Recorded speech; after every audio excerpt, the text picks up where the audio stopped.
Welcome to another episode of Fly to Freedom. And I am so pleased to tell you that I have a wonderful guest today who I actually found by reading her book, which was amazing. And we've also had, I think one of your clients has been one of my guests, Jack, who was fantastic. She spoke all about bulimia. So, Dr. Anita Johnston, welcome to the podcast. Happy to be here. And so thank you for coming on. Actually, I think you're going to do so much of a better job than I would about this. Could you just tell us a little bit about what you do and who you are? Okay. Well, I'm the author of Eating in the Light of the Moon, which has been published now in, I think, 7 languages, which is kind of fun to have a book that I can't read that I wrote. That And must be strange. I'm a depth psychologist. I've been working in the field of eating disorders for close to 40 years, actually, before there was a field.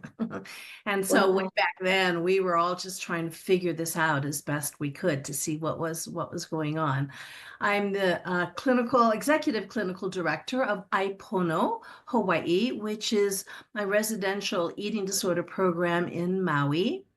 And I'm the co-creator of the Light of the Moon Cafe, which is my online platform for women from all over the world, where we have all kinds of resources, free downloads and videos. And then I have different trainings that I do. Some are self-study and some are interactive, where I respond to all the comments and questions, and we have live calls. And so all of that keeps me busy. That sounds amazing. I didn't know about it. I'll Yeah. have to check that out. That sounds fantastic. And I work with individuals via Zoom from all over. So it's kind of fun for me that I never leave my chair and I get to travel around the world. Oh, Like now. same. Yeah, it's amazing, isn't it? Did you say you were in Hawaii? Actually, my clinic is in Hawaii. Right now, I'm based in Colorado.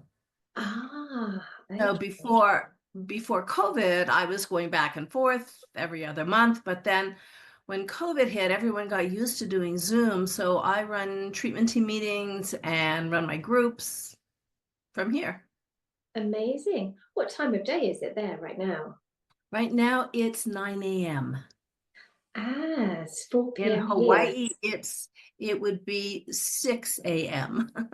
Gosh. So you're right at the beginning of your day, and I'm close to the end of mine. Mhm. Okay, so let's start with a few icebreaker questions. What's one book other than your own that has influenced your perspective on life or recovery? Oh, I would say Conscious Femininity, which was written by Jungian analyst Marion Woodman from Canada. And I think I've read that book 20 times over the years. It's not that thick, but it's really pretty powerful, and it influenced my work profoundly.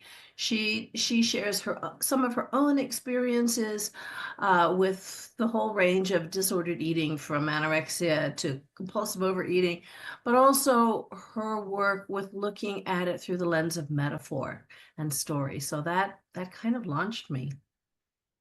Wow, I haven't actually heard of that one. So that's another thing I'll check out, that and your cafe. Um, on the subject of metaphor, do you have a favorite metaphor or story that has resonated with you in your own life? I do, and my own life, and also the life of my clients as well. In fact, I still get letters from around the world and emails, people telling me this one metaphor helped shift their understanding of their struggle. So I'm happy to share it. Oh, please do. So we always begin with our superpower, which is our imagination. And a lot of people say, well, I don't have a very good imagination. And I like to say, well, what do you think worry is? right? Absolutely. Worry is a bad use of a really good imagination. So we begin with your imagination. Imagine you're on the banks of a raging river. It's pouring down rain. You slip, you fall in, and you're drowning. You're getting pulled down through the rapids. And along comes a big log, and you grab on.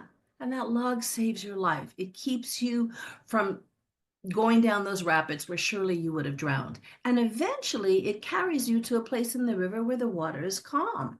And from there you see the riverbank, but you can't get there because of the log. So the irony is the very thing that saved your life is getting in the way of you going where you want to go in life. And to make it more complicated, there's always someone on the riverbank yelling, "Let go of the log, let go of the log." And you feel like an absolute idiot because you can't let go of that log.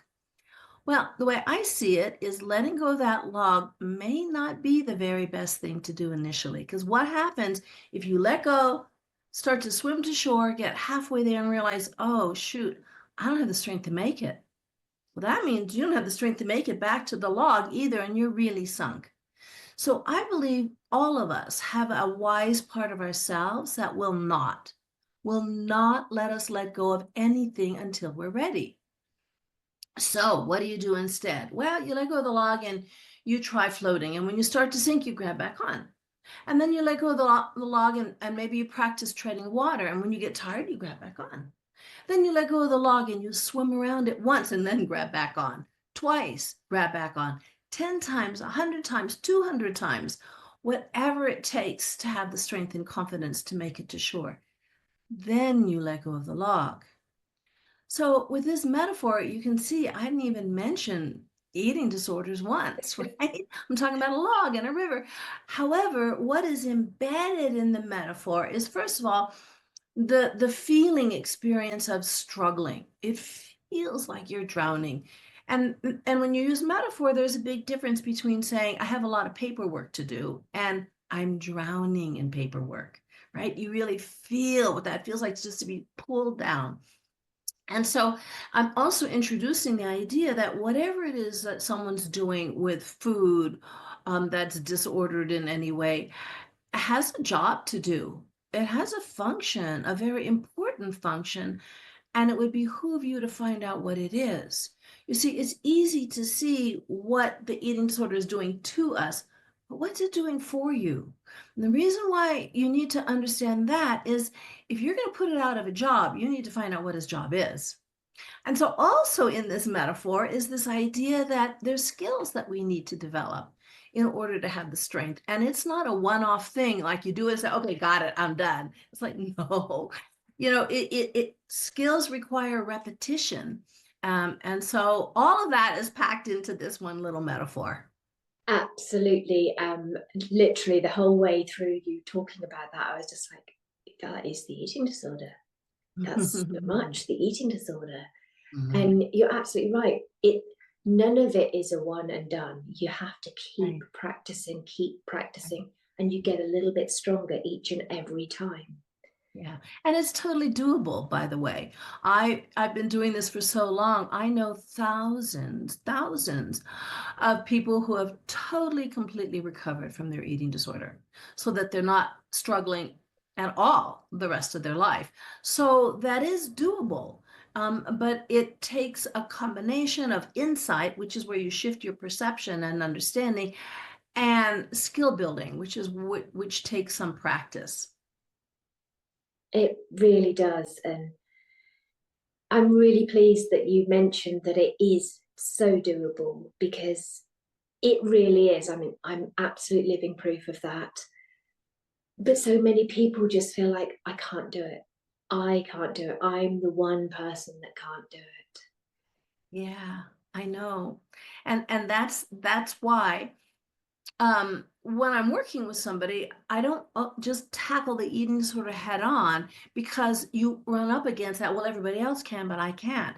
So we start to go around other ways. That's why I use analogy. That's why I use story, so that they can see, in fact, first of all, even though it looks like the problem is with food and eating, that's not really the problem. So if you're just trying to tackle that, it feels impossible. But if you can zoom the lens way out, and what you start to see are patterns.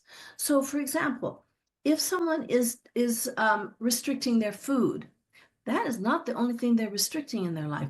They're restricting new experiences. They're restricting new relationships. They're putting themselves on restriction if they make a mistake. So this pattern of restriction is everywhere in their lives. And if they're Absolutely. struggling with binging, there's this theme of not enough, not just not enough food, but not enough money, not enough coffee, not enough time, not enough attention, not enough affection. And so it gets played out with food, but it's everywhere. And if someone is binging and purging, you're going to see this pattern of taking on or taking in too much faster than you can handle it, and then you got to get rid of it. So they might sign up for a gazillion classes, get overwhelmed, and drop out of school. Or they might meet someone, fall madly in love, and as soon as they see a flop, it's over. Or they might take on a bunch of projects, and then it gets to be too much, and they don't finish any of them. Or they might meet someone and they're best friends, but as soon as there's a conflict, they ghost them.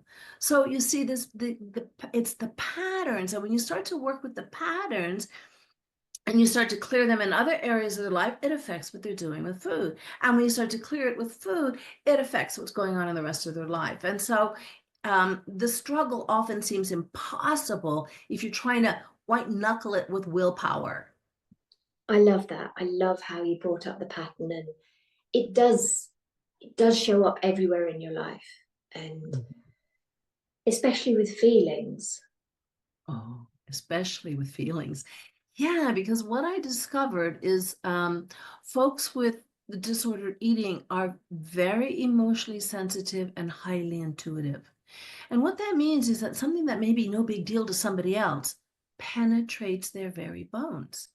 Now, the way I see it is being what I call thin-skinned is not really a bad thing. In fact, that's why and I say this often, that the these are the people the world has been waiting for. Because what comes with being thin-skinned is an immense amount of compassion and empathy, and this is what the world needs right now.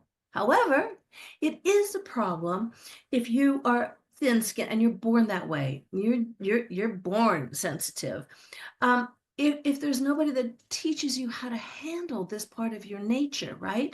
We live in for the most part, a Western culture that doesn't value emotions, that doesn't even understand them, that just says things like, you're too sensitive, you're overreacting, just get over it. Why can't you just move on? And then you feel like, oh my goodness, there's something wrong with me.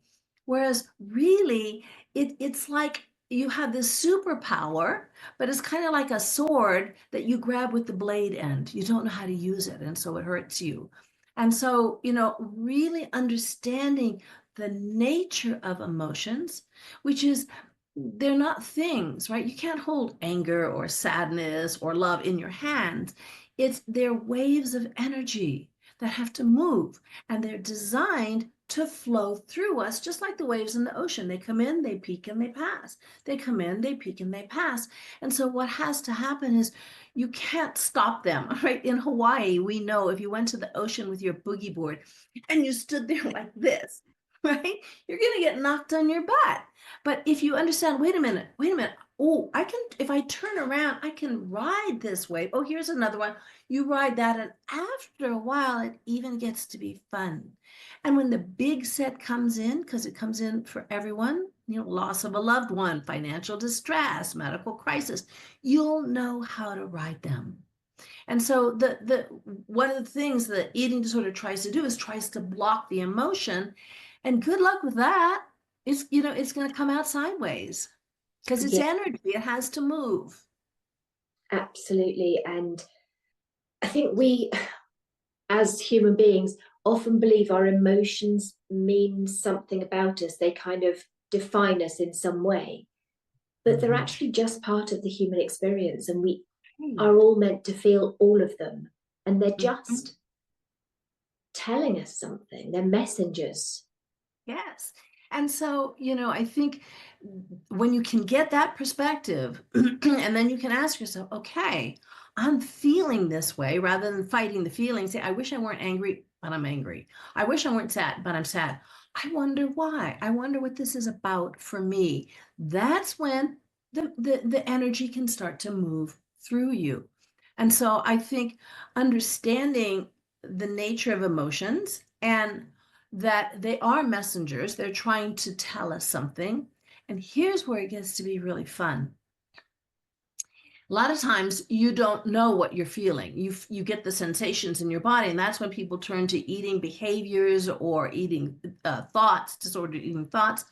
But if you could just stop to feel the feeling, or look at the very foods that you struggle with, have that information for you. Which is, when I say this is where the fun begins, is that you can start to see. So for example, let's say sweet foods, your struggle is with sweet foods. If you can look at those foods metaphorically, what you can discover is that they're trying to tell you that you're feeling like there's not enough sweetness in your life, or maybe you're not sweet enough. Right? Think of the way we use the word sweet. We say, oh, what a sweetheart, or that's a really sweet thing to do, or whoa, that's sweet. We use that word metaphorically to describe emotions we're experiencing. Crunchy, salty foods typically are connected with unexpressed anger and frustration. Think of the experience of you're biting down. That's kind of how we feel when we're frustrated. Warm foods typically have to do with a craving for emotional warmth. Spicy foods. Think of when we say the spice of life. Spicy foods have to do, and this has to do with either you crave or fear those foods, right? It has to do with excitement, stimulation, and change.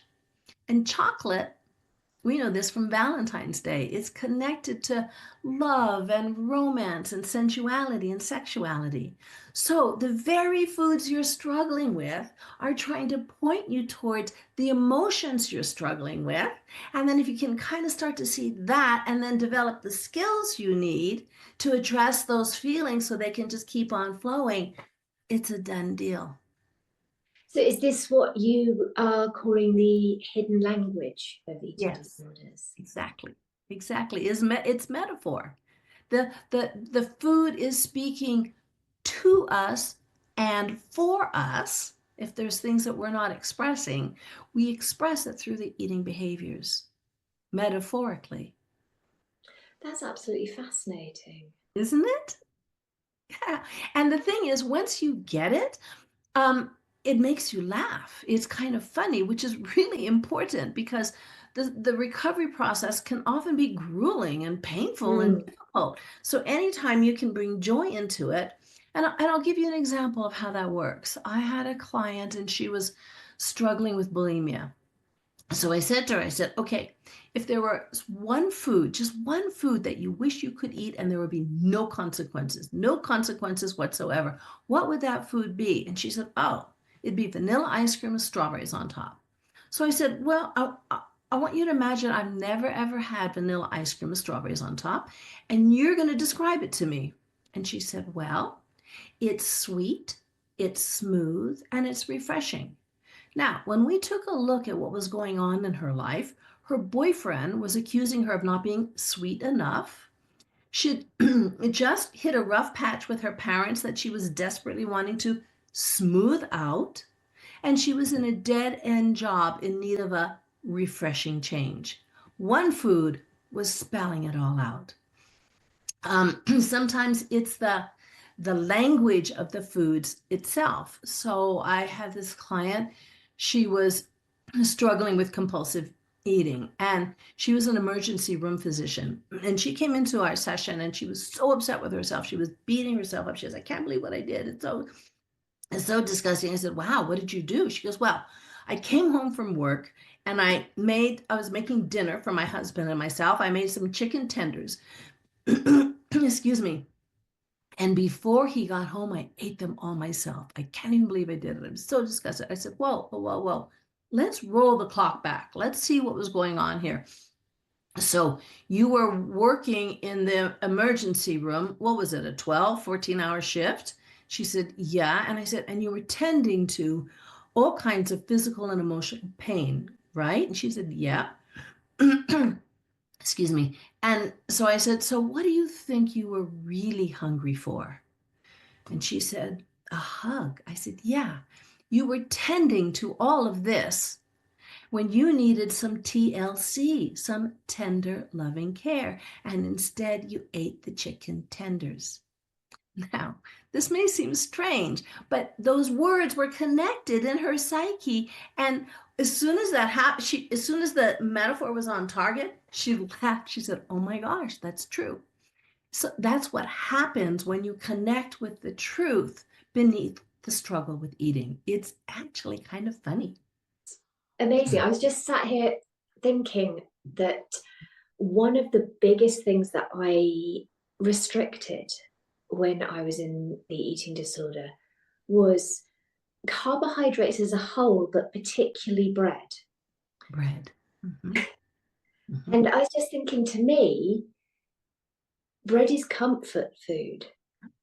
And it's kind of like warm, cozy, comforting. Yeah. And that was something I never gave to myself. Exactly. You restricted it. And often, if you explore that underneath it, you may find maybe there's a belief that you don't deserve it. Because that's one of the lies we've been told about our worth in our Western culture is we believe our worth is something we have to gain or we have to prove, which is so not true. We are all worthy. That's our birthright.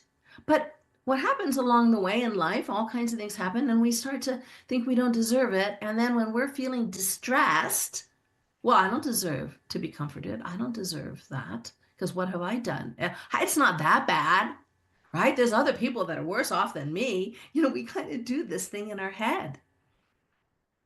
So you're tracking this would show you, okay, what is the skill you need to develop is the capacity to self-soothe, right? To Yeah. comfort yourself or to turn to others that are capable and willing to give that comfort when you need it. And I guess I never, ever asked for help from people. I never See? wanted to. I believed at the time, which I now know is completely not the case, but I believed that asking for help or being vulnerable was a weakness. Exactly. We're taught these lies. And honestly, it takes a lot of strength to ask for help. Oh, it It really takes a does. lot of awareness of exactly what kind of help you need and how do you want it. And again, this is what recovery from disordered eating can teach you, right? Because you become so familiar with your feelings and that come up that you can get very clear about that. So I remember one time, I forget what the issue was I was struggling with, but I called a bunch of people and as I'm sure this has happened to everyone is that someone will give you an idea and you go, that's not going to work because blah blah blah, or I already tried that, it didn't work. And so eventually that later that night my best friend called me. She finally got back to me and I told her what was going on. She goes, oh, don't you hate that? I just hate that when that happens. And all of a sudden this problem I was wrestling with, it just lifted because the kind of help I wanted was not a solution. I wanted to be understood. And she gave me that. And it was like, oh, now I can solve this problem. So what happens is you get clear and clear about, first of all, what kind of help you need and who's the best person for that job. Because another friend who is more solution oriented might help in another situation, but that's not what I needed at that point in time. Yeah, just somebody to validate your feelings. Mhm. And absolutely, I have so noticed that in myself, with having feelings and reaching out for help and realizing that the only reason I've reached out is because I'm just wanting somebody to listen. Yeah, that's really common. Yeah. And when I reflected on that, I was like, actually, perhaps I just need to listen to myself as well. Exactly. And when Right. I did that, it freed me from those feelings. Mm-hmm. Isn't that, well, it allowed them to flow through. You see, because Yes. the not list was, I don't want to hear about that. I don't want to know about that. I shouldn't be feeling this. That's blocking the feeling. And once it's like, now it can go on. Now, it's not to say that feeling won't come back, but it will go on its way. I imagined that I when I went started recovery, it was because I had reached like the dark night, really. I was at rock bottom. And it was because all the feelings that I had suppressed for 40 years were just suddenly all coming up. And even restricting wasn't stopping them. And so I was like without a coping tool. I didn't know what to do. And I imagined when I was realizing what was happening, sort of partway through recovery, because at that point I didn't have the capacity to really work it out, that every emotion, every feeling that I had not felt was like air in a balloon. Every time it was blowing this balloon up bigger and bigger and bigger, and it only had so much capacity before it just popped, and then they were all there, and I didn't know what to do with them or how to process them. Yeah. And those feelings, they just don't ever go away until you feel them. Mm-hmm. Yeah, what you feel, you can heal is basically, why they say that. And you're so right. If we've been blocking our feelings for a long time, it's sort of like a dam, and there's so Yes. much pressure, and it takes more and more and more work to hold it back. And you don't want to just dismantle the dam right then and there, because you're right, you just become overwhelmed. So what you do is you create a little runoff, right? So you start dealing with the less intense feelings, and maybe you'll journal about them, or maybe you'll paint them, or maybe you'll talk to yourself about them, or maybe you'll talk to a friend about, but little by little, so eventually there's less pressure behind that dam, and then you can dismantle the dam. And so it is a process so that you don't get so overwhelmed and paralyzed by it all. So would you say to people, what would you say to people who feel like they have tried recovery again and again and again and again, and it's just not working and that they can't do it? Yeah. The first thing I would say is there's nothing wrong with you. Okay, you're grabbing back on that log. Okay. Um, that doesn't mean there's something wrong with you. You're damaged, you're broken. What it means is you need to develop certain skills. That's all it means. That for one reason or another you weren't taught growing up. One of those skills could be emotional literacy, right? Just even learning to identify those feelings, when you start to feel them in your body, because we feel them in the body. That's why we do the stuff we do with food, is we're trying not to feel them in the body. And then there is one skill that I believe hands down is the most important skill. And I say this because, like I said, I've heard from thousands of people who have totally, completely recovered, but none of them without this skill. And that's the skill of assertive communication. And the reason why that's so, there's a ton of reasons why it's so important. That's what I love about this skill, is that there's a lot packed into it. But basically what assertive communication is the ability to identify, accept, and express your feelings in a way that honors your experience and honors the experience of another. Because basically what recovery is when we can be our authentic self and participate in a relationship at the same time. And this is the skill that helps you do that. I created a formula for people to learn, because it's a language. And so I tried to simplify it. And the formula I came up with is one sentence. And the sentence is when you, and the first part is you describe a certain behavior. Just the facts, not when you put me down like that. That's already your interpretation. When you leave your towel on the floor. Second part is to name a feeling. This is where the emotional literacy comes in. I feel annoyed. And then the third part, which is the hardest part, but this is where the magic happens. This is where you are able to, it's a little soul searching, because you have to get clear. How come that particular behavior, the towel on the floor, stirred up this particular feeling, the annoyance. Why did it? So when you leave your towel on the floor, I feel annoyed because it seems to me, or I get the impression, or it gives me the idea that you expect me to pick up after you. One sentence. And now a lot of people say, well, I tried that and they kept leaving their towel on the floor. No, the goal of being assertive is not to get the other person to change their behavior, their attitude, their feelings. No, the goal is to clear your disordered eating. And if you can put into words kindly, honestly, and clearly how you're feeling, then you're not building up that dam, which you've been using the eating disorder to hold back. So that's what kind of creates the runoff. So it's a very powerful technique. And in the beginning, you're a little clumsy because it's kind of contrived, but it's like a language. When you're learning a new language, you're going to be a little clumsy, but after a while, you're going to get the hang of it, and then it becomes the way you communicate. I've done this. I've been doing this for a while, and I learned it in recovery. And I've learned it as I feel, and then I think. Yeah. And the funniest thing is, my husband and children now all use it. Oh yeah, and without teaching them, right? So Yes.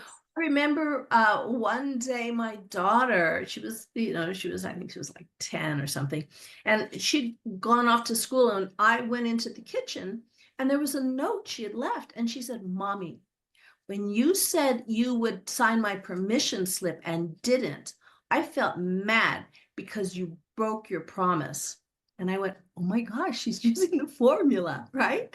And I never sat my daughters down and taught it, but I talked like that. And so they picked up the language. And it is so important to express our emotions and to know what emotions we're feeling. Exactly. Exactly. And the reason why, okay, to give this, here's the way, way, way big picture. This is the way I see what recovery is. To zoom way out.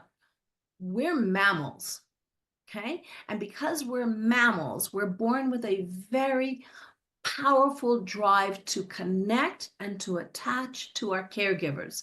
We're not turtles, we're not lizards. We don't just hatch out of an egg and go on our own way. No, we have to connect and attach with our caregivers in order to survive, to be fed and taken care of and all this our entire childhood. However, because we're human mammals, we're born with another equally powerful drive, and that's the drive for authenticity. That's the drive to be who we're meant to be, to go where we're meant to go in life, to live our own unique destiny that is as unique as our thumbprint. However, what happens to all of us in childhood, these two drives come into conflict. And guess which one wins? Attachment, connection. It has to, we have to survive. However, the problem, what this could look like is little kid wants a cookie. Mommy says, no, you can't have a cookie. We're having dinner in an hour. And little kid goes, I want a cookie. I want a cookie. And mommy says, if you don't cut that out, you're not getting any cookies at all. So little kid goes, okay, I don't want a cookie, right? Because little kid knows I got to be the way mommy wants me to be in order to get my needs met. Now, for some people, this happens a lot. For people with disordered eating, it's particularly complicated because remember, they're emotionally sensitive, which means they're really, really, really, really good at picking up on how others want them to be and being that.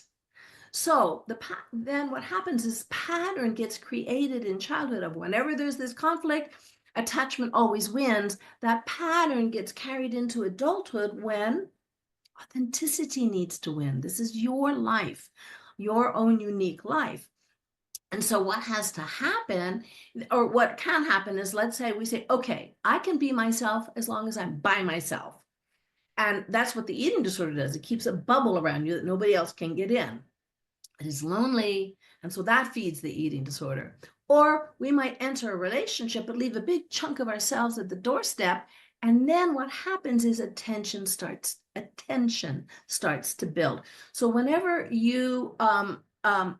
attachment wins over authenticity, think of a towel being twisted in two different directions. And eventually that tension becomes painful and you'll do whatever you can to distract yourself from or alleviate that tension, which is, again, that's where the eating disorder comes in.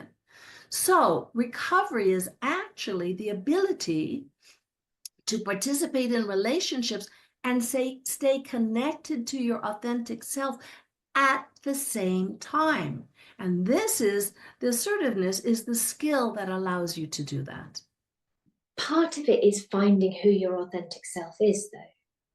It's lose yourself so much by being who you think they think you should be, you think other people think you should be, that you actually have been doing that for so very long that you don't even know who you are anymore or what you like.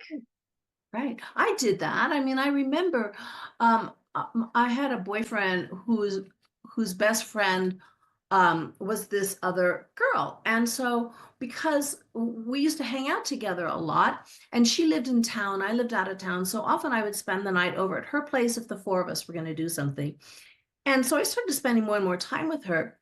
And she always had these really interesting things to do. She was kind of artistic and avant-garde.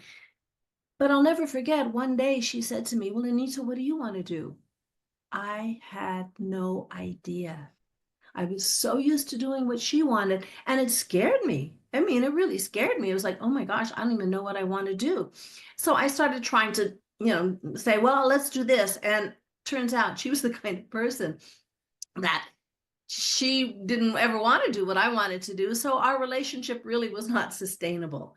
But I remember how terrifying that was for me to realize I didn't even know what I wanted. Again, your emotions are what's going to tell you that. How you feel. And eventually, you're going to start reading your emotions and you go, okay, do I want to wear orange or purple today? What feels good? And so that's why connecting with your emotions is so important. It is a big, big part of your inner guidance system. That's beautiful how you said that. I love that. Yeah, I hear you so much with like doing what the girl wanted to do and not knowing what you wanted to do. When I started recovery, I had no idea who I was. I had no idea what I liked. I had no idea what made me happy. And I just been a perpetual people pleaser for actually, I think since I was old enough to speak. And again, it's that attachment. And that carried on my whole life.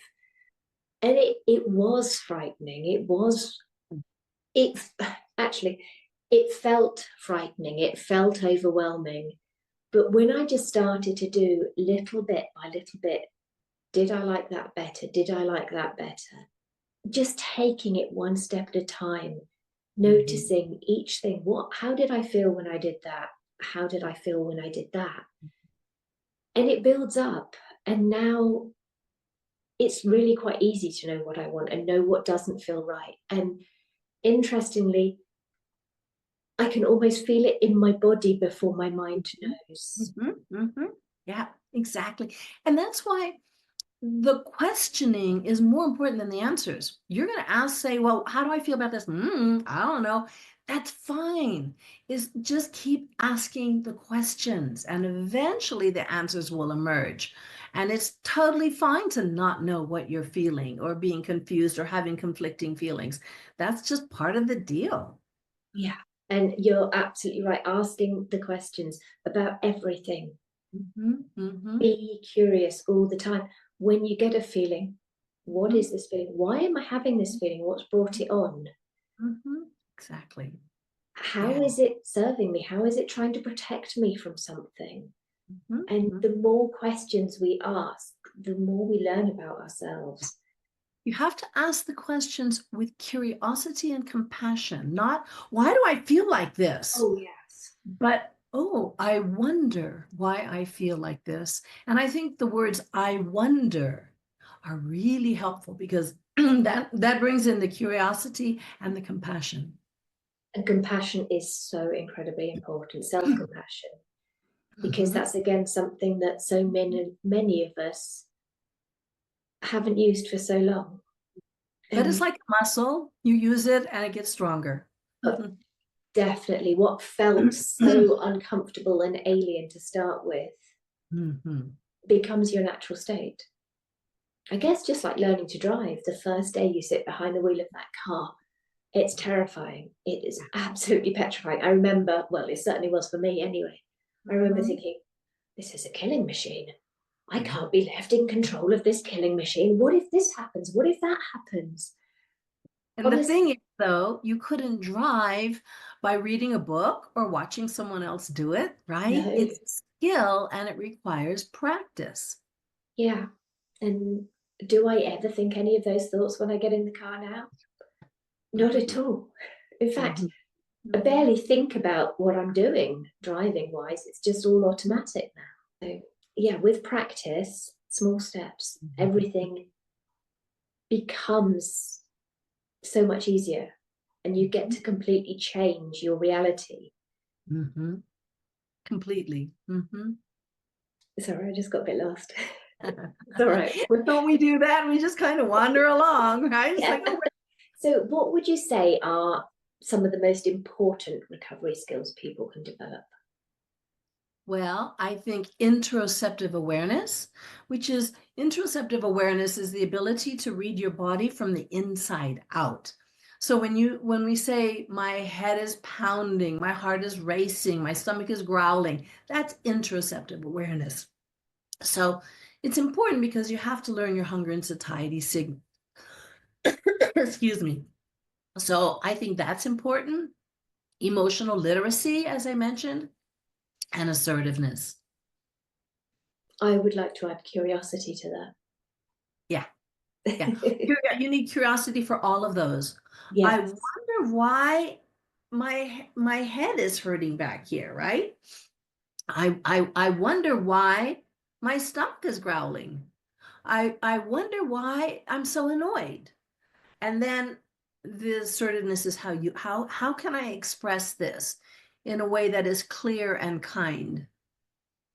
Yeah. And it's the interoceptive awareness is so important because Mhm. I know in many of my clients and my own eating disorder, I was so detached from my body. I didn't know what hunger felt like. I didn't Mhm. know how I was feeling. I had no Mhm. idea. And Yeah. it took it took months of nourishing myself before I had what I could recognize as a hunger signal. Yeah. And the thing is, this interoceptive awareness, we can just call it body sense. They're now, in the last 20 years, they've been doing research about this, and it's pretty extraordinary. So, what it does when you strengthen your interoceptive awareness, it sharpens your attention so you're better able to focus. It regulates your emotions. It relieves depression and anxiety big time. It increases our ability to take action on our needs and goals. It enhances a sense of happiness. It helps us create better boundaries. And I think most importantly, it helps stabilize your body image.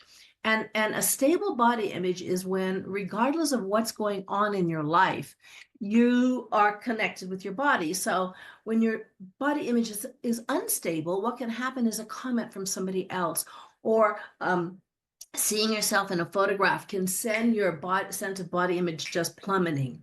But with interoceptive awareness, it stabilizes. It doesn't go crashing if someone says, "Oh, have you gained weight?" Instead of just being like, oh my God, I'm so fat," you might go, "Gosh, I wonder what's going on in their life that they're finding my weight so interesting." Isn't that just so true? Yeah, it's never about us when people judge. It's Yeah, a never. reflection of their own insecurities. I always, well, now I feel and I tell my clients that when we can learn to listen to our bodies, we can always trust them because our body can't really lie to us. Right. Whereas our minds can come up with all sorts of bizarre stories. But what we feel in our body, we can know to be the truth. And it's Mhm. such an incredible guide to exactly what we need. And it's going to be with you the rest of your life. It's never going anywhere. Even to the point of, you know when something is right for you or not because you feel it in your body. Right. Exactly. It's quite amazing. Our bodies are just the most incredible beings ever. I'm always in awe of how my body supported me through everything I put her through, which was a lot. Even when you were mean to it. Constantly mean, like punishing my body in every way possible, starving, exhausting, all the things. And yet all my body's ever wanted is, first of all, survival and then thriving. Yeah, and to love you. Yeah, and to be loved. And I think all of our bodies have waited a very long time to just be loved and accepted. And perhaps it's time to just do that, because we can't actually change our body without not being our authentic selves, really. Yeah, and that's where curiosity keeps that door to communication with your body open. Judgment slams the door shut. And so you really want to keep that door open. Yeah, 100%. Is there anything that we haven't talked about that you think would be really important for the listeners to hear? I just really want to emphasize that recovery, total, complete recovery is possible and really worth all the effort that a person puts into it. And as I said before, I believe that people that have struggled with eating disorders and have gotten on the recovery path are the people the world has been waiting for. And so I'm happy to encourage everyone, come on, get on it, because it really does serve the world. We need the level of compassion and curiosity that comes with the recovery. Oh, that's amazing. I love that. Thank you so much for being an amazing guest. It's been such a great conversation. I love the metaphors, and I'm absolutely fascinated. Actually, I have one more question for you. I'm fascinated with this hidden language. Yeah. So if anybody is interested, just go to lightofthemooncafe.com/my gift. And I have a downloadable sheet where you can find what the foods you struggle with, what the metaphor is. So Oh, there's that's a fantastic. guide for doing that. And then also there's even a webinar that if someone wants to watch that. So yeah, it really is fascinating and kind of fun when to find out. It's like, well, wait a minute, what are my peanuts trying to tell me? But it makes so much sense as well, but this is the first time I've heard of this. So that's absolutely fascinating. And I'm definitely going to be downloading that sheet because I think that could be so helpful for so many people. So thank you again for being a fantastic guest. And listeners, thank you so much for being here again and listening. And I'll see you all next week. Thank you. Bye.